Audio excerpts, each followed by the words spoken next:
స్కందాగిరిజ channel ప్రేక్షకులకు నమస్కారం. శ్రీ మహాగణాధిపతియే నమః. శ్రీ లలితా త్రిపుర సుందరియే నమః.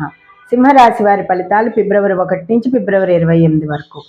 వీరికి ఇప్పటి వరకు షష్టమ కుజుడు వలన కొంత ఇబ్బందులు, అలాగే ఇప్పుడు 23వ తారీఖు నుంచి కుజుడు సప్తమంలోకి సంచారము, కుజుడు రాహువులతోటి సంచారం జరుగుతూ ఉంటుంది.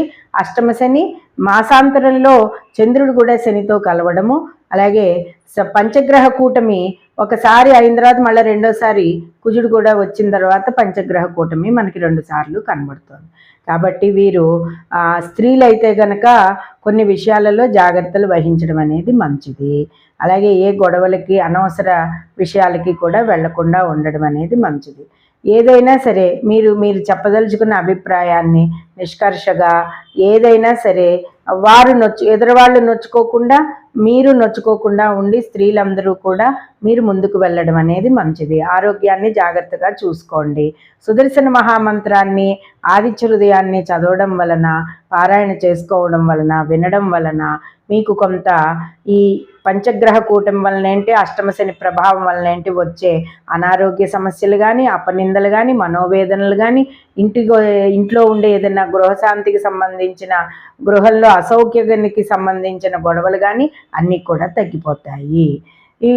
ఇంతే కాకుండా జన్మకేతు ప్రభావం వలన చంచలత్వం ఎక్కువగా ఉంటుంది. షార్ట్ టెంపర్ అనేది పెరిగిపోతూ ఉంటుంది. తర్వాత గృహ నిర్మాణాలు చేసే జన్మకేతు ప్రభావం వలన ఈ షార్ట్ టెంపర్ అనేది పెరుగుతుంది కదా, అది అదుపులో పెట్టుకోండి.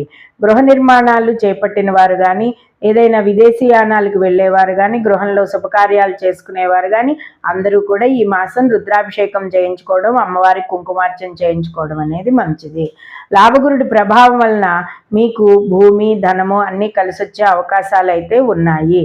కానీ పంచగ్రహ కూటమి ప్రభావం వలన వీటి విషయంలో కొంత ఒత్తిళ్లు కూడా మీరు పడే అవకాశాలు కూడా ఉంటాయి. ఏది ఏమైనప్పటికీ సమాంతరంగా హాయిగా మీకు ఈ మాసం అంతా ముందుకు వెళ్తుంది. కానీ కొంత ఒత్తిళ్ళు అయితే ఉంటాయి. కాబట్టి ఒత్తిళ్ళన్నీ అధిగమించడానికి, శత్రువులు పెరగకుండా ఉండడానికి, మీకు అన్ని సర్వత్రా మంచి జరగడానికి, కుజరాహులు చండాల యోగం వల్ల ఎటువంటి ఇబ్బందులు కలగకుండా ఉండడానికి సుదర్శన మంత్రాన్ని తప్పనిసరిగా పఠించండి. స్త్రీలైతే కనుక లలితా శాస్త్రాన్ని పారాయణ చేసుకోండి.